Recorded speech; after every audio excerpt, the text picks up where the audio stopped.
A while ago, a friend of mine came to me and said, "Hey, I know somebody who's going through a breast cancer journey, and I want to send her something as a gift." She was looking to me for suggestions. And the way my brain works is I think useful and utilitarian because that's the way me and my family kind of works. And so I suggested something like an undergarment that would hold her drainage tubes because she was going to be having drainage tubes. I thought of some pillows. These are pillows that go under your arms. You can get other ones that go across your chest, and you can put ice packs in the pockets, and that's supposed to be very, very helpful. I think you can get those on Amazon. And she was like, "Oh, thanks." And I could tell she didn't love the suggestion. She wanted something that was more personal and sweet. And I get that. So then I started to think, well, gee whiz, I'm like doing this work in the breast cancer community. I should probably have some better, cozier suggestions. So I turned to the internet. By the way, hi, I'm Sherry from Twin Sisters Mastectomy Boutique. So I turned to the internet to find out what was a great gift for somebody going through breast cancer, what was a lousy gift, and what were things that was dependent on the individual. So here's what we learned. So let's start off with what you should probably avoid. Anything with strong scents, like a scented candle. That person might love scented candles, but if they're going through treatment, the scent might make them nauseous. So scented candles, scented lotions. Lotions are great because sometimes you can get very dry skin with treatment, but something, not scented. And even with something not scented, you have to be very careful because, again, people are going through treatment and you want to make sure that it's not something that is going to irritate their skin. The other thing is things that have pink ribbons on them or, breast cancer sayings on them, things that identify them as somebody going through breast cancer socks and t-shirts and hats. And while these things appear to show support, let me tell you, I have tons of clients who hate Pink October, Breast Cancer Awareness Month, because it's in their face every moment of the day, everywhere that they look, that they have breast cancer. And if you're starting this breast cancer journey, it might be very confronting. Now, I'm not speaking for everybody, but for a lot of people, they don't want to be wearing a t-shirt that has big pink ribbon on it or has some sort of, fight, hard and win breast cancer, whatever it is. They just would prefer a plain t-shirt or the plain hat or whatever. Don't bombard them with the fact like you have breast cancer. So yeah, try to maybe stay away from some of that stuff. I mean, your friend best, but let's not inundate them with everything breast cancer because it's a lot and they will likely be like, "Oh, thank you," and really, really hate that stuff and not even touch it. And then the other thing is, if you do get them a t-shirt or a sweater or something, nothing that pulls over their head, because for the first little while, they're not supposed to lift their arms. So maybe something that zips up or buttons up in the front, which would be great. That is, perfectly acceptable, but nothing that you pull over your head. So now we're going to get into a couple of things that are kind of iffy. Okay, so not iffy, but maybe they won't be your first choice. Socks, fuzzy socks, and blankets. And those seem like great options, but from what I was reading on the internet, people are like inundated with like 20 pairs of socks and 17 blankets and stuff. So just kind of be aware of what people are receiving.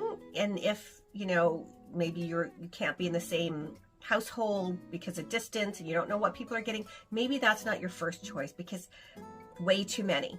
And it comes from a really good place. But, after like the 10th blanket and the, 20th pair of socks, it's like, okay, well, maybe it's time to donate some of this stuff. The other thing is stuff with breast cancer jokes on it, right? So you know your audience, you know your friend, and if they have a sense of humor, but maybe do they have a sense of humor about this? I've seen some really great, funny t-shirts that say, yes, my boobs are fake, the real ones tried to kill me, or, you know, save the girls, or, you know, something, whatever. And that goes over well with some people, but for some people, this might not be the topic to joke about or the time to joke about it. You know, foobs, or, you know, whatever it is, there's probably a time and place, and this might not be it. It might be just too fresh. So if your friend wants to joke about it, fantastic, but maybe not you. It's like me. I can joke about my weight, but nobody else better joke about my weight. Do you know what I mean? So, and this is, you know, breast cancer is much more serious. People are going through an identity crisis. Maybe that's just not the time to be, you know, jumping the gun on jokey t-shirts. If you want to, you know, recognize this person's sense of humor, you can get a different t-shirt that has nothing to do with breast cancer that says, and I say t-shirt, keeping in mind you don't want to pull anything over your head, but let's just say shirt or socks or whatever. You can get something with a different saying on, like, you know, my favorite breakfast food is chocolate. My point is, you can get something funny that doesn't poke fun at breast cancer or the patient. This might not be the time. Okay. And then we're getting into what people really want. So, from what I read, the number two top things. One was your time. And let me expand upon that a little bit. People just wanted to hear from you, or to have somebody sit with them, because there's a thing that happens when you get a serious illness, where people who love you and care about you, and you thought that they would be by your side, ghost you, and you're devastated. You're like, what the heck's going on? And it's not that they just, well, they're sick, forget it. The person is so paralyzed by, I don't want to say the wrong thing, I don't know what to say, that they just don't call and they ghost you. And this is what happened to a friend of mine. Her family member, they used to be fairly close, got cancer. And she ghosted her. And I said, well, you know, why haven't you called her? And she's like, I don't know what to say. I don't want to say the wrong thing. And then that person, you know, eventually she couldn't say anything to her at all.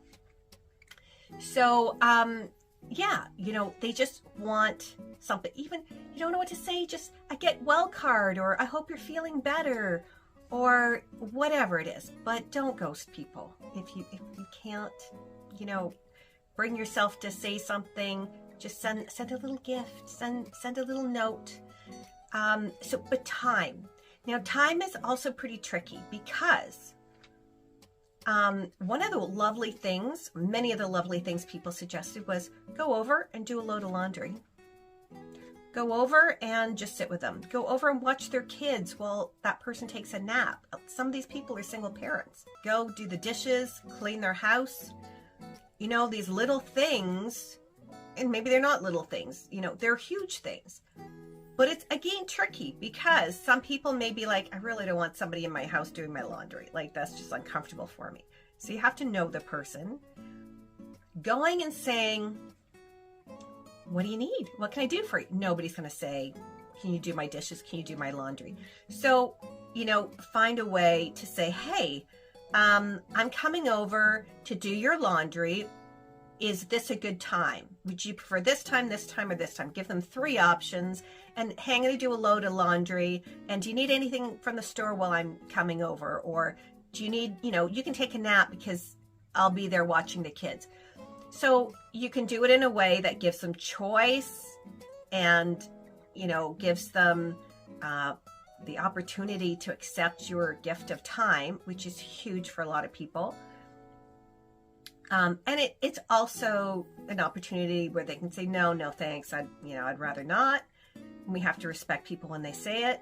But yeah, that is a huge gift. That was one of the top things. There was 2 top things. So the gift of time and errands. And that may also include do you need a ride to any of your medical appointments? Do you need any errands? Do you need to go to the bank and you need me to come with you? Like, do you need me to take you anywhere? Because they may not be up for driving, right? They may need to take very, slow steps and need somebody to accompany them. Can I take you to your next appointment? So that's really helpful, like rides, rides and errands. So that was like a big one. The second one is DoorDash. Skip the dishes, whatever else they have out there.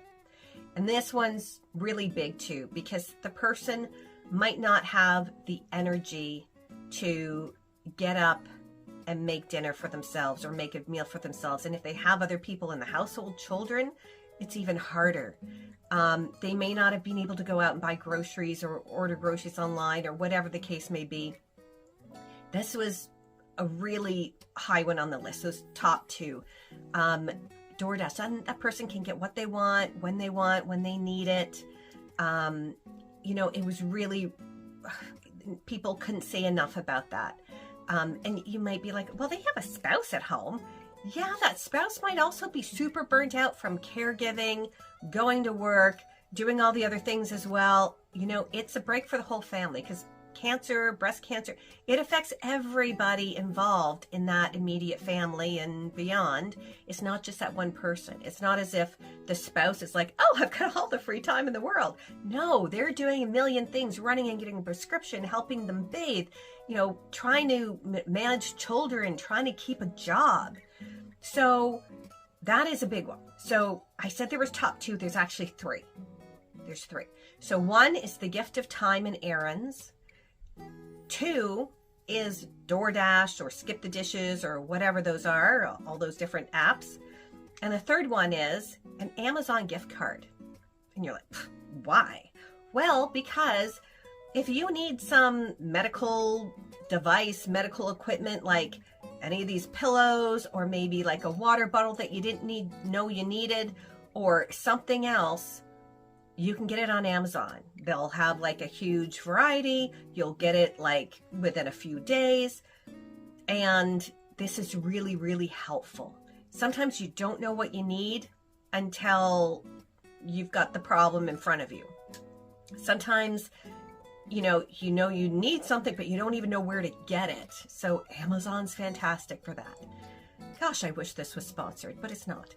So, those three things: gift of time and errands and keeping in touch. And it also gives, let me keep going back to this first one. It also gives a spouse a break too, right? If, you're like, hey, I'm going to spend an hour with this person, you can go take a walk or go see a movie or go, get an ice cream or something. Sometimes a lot of times a caregiver needs a break too. And then it also helps the patient, because it's, they feel guilty because everyone's caring for them. I could ramble on forever, and I know I'm rambling, but one, gift of time and errands. Two is one of those food delivery apps. And three, an Amazon gift card. Let me know in the comments down below what suggestions you have, because I'm sure I've missed a ton, and I've got them like written down here. Just let me see here. Yep. Watch the kids, pick up medications, babysitting. Mastectomy gift cards. That's another thing. Along with your Amazon gift card, mastectomy gift cards to your local mastectomy boutique. So let me know in the comments down below. Let us all know what you found most helpful, what you found you had way too many of, like blankets and socks or whatever it was, and what you really didn't appreciate. Was it people coming over and being intrusive? Were they coming over too soon? Were they ghosting you? Were they, I don't know. Were they giving you stuff with like breast cancer socks on it or something, and you just kind of were not in a place to receive that? Let us know in the comments down below, because it's going to help us all. And next time somebody comes to me and asks my suggestion on a great gift, I will be more equipped to answer that question appropriately. And yeah, don't forget to like and subscribe because we really appreciate your support. See you soon.